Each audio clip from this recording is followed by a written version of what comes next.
Kita kan terseret arus. Pas terseret arus kita dibawa ke pohon kelapa.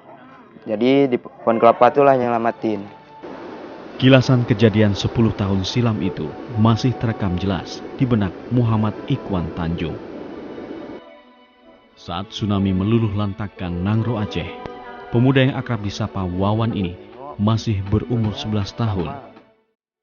Saat kejadian itu, ia tinggal di kawasan Gampong Lam Jame, Kecamatan Jaya Baru, Banda Aceh. Gelombang tsunami merenggut ibunda dan adik tercintanya. Keduanya hilang, tak tentu di mana rimbanya. Siapa pagi-pagi terus? Pagi-pagi lagi nonton TV. Terus udah siap sarapan, kejadian gempa. Habis gempa, panik semuanya, duduklah di sini kan, di pekarangan rumah. Gak lama kemudian, orang dari asrama depan ke belakang, bilangnya air laut naik, kita ikut lari. Tapi Wan sendirian perginya, lari sendiri. Namun kenangan atas bencana dahsyat 1 dasawarsa lalu itu pula yang membawa Wawan kembali ke tanah Rencong. Ia datang untuk satu tujuan, berziarah ke makam masal syuhada di Jalan Pocut Baren, Kota Banda Aceh. Wawan selalu yakin dan berharap ada ibu dan adiknya di antara 14.264 jasad yang kini bersemayam di makam syuhada. Kerinduan dan kenangan pada ibu dan adiknya bahkan mengalahkan perih dan trauma yang masih dirasakannya. Apalagi Wawan kini sebatang kara. Setahun setelah tsunami, ia juga kehilangan ayahandanya. Wawan hanya satu di antara berjuta warga Nangro yang masih terdampak maha bencana tsunami 2004. Perbaikan dan pemulihan pesat pasca tsunami memang terjadi. Namun setelah 1 dekade, nyatanya masih banyak warga seperti Wawan belum bisa menghapus kenangan kelam atas bencana yang merenggut orang-orang tercinta. Tsunami boleh meluluh lantakkan Aceh dan sekitarnya.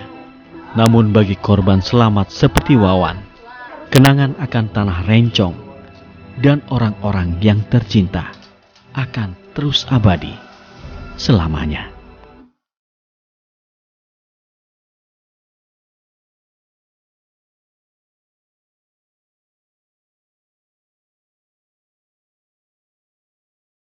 Kita kan terseret arus. Pas terseret arus kita dibawa ke pohon kelapa. Jadi di pohon kelapa itulah yang nyelamatin. Kilasan kejadian 10 tahun silam itu masih terekam jelas di benak Muhammad Ikhwan Tanjung. Saat tsunami meluluh lantakkan Nangro Aceh, pemuda yang akrab disapa Wawan ini masih berumur 11 tahun. Saat kejadian itu, ia tinggal di kawasan Gampong Lam Jame, Kecamatan Jaya Baru, Banda Aceh. Gelombang tsunami merenggut ibunda dan adik tercintanya. Keduanya hilang, tak tentu di mana rimbanya. Siapa pagi-pagi terus? Pagi-pagi lagi nonton TV. Terus udah siap sarapan, kejadian gempa. Habis gempa, panik semuanya, duduklah di sini kan, di pekarangan rumah. Gak lama kemudian, orang dari asrama depan ke belakang, bilangnya air laut naik, kita ikut lari. Tapi Wan sendirian perginya, lari sendiri. Namun kenangan atas bencana dahsyat 1 dasawarsa lalu itu pula yang membawa Wawan kembali ke tanah Rencong. Ia datang untuk satu tujuan, berziarah ke makam masal syuhada di Jalan Pocut Baren, Kota Banda Aceh. Wawan selalu yakin dan berharap ada ibu dan adiknya di antara 14.264 jasad yang kini bersemayam di makam syuhada. kerinduan dan kenangan pada ibu dan adiknya bahkan mengalahkan perih dan trauma yang masih dirasakannya. Apalagi Wawan kini sebatang kara. Setahun setelah tsunami, ia juga kehilangan ayahandanya.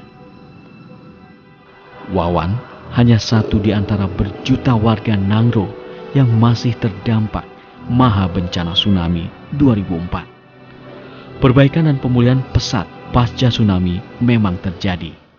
Namun setelah 1 dekade, nyatanya masih banyak warga seperti Wawan belum bisa menghapus kenangan kelam atas bencana yang merenggut orang-orang tercinta.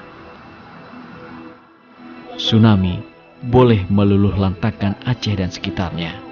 Namun bagi korban selamat seperti Wawan, kenangan akan tanah Rencong dan orang-orang yang tercinta akan terus abadi selamanya.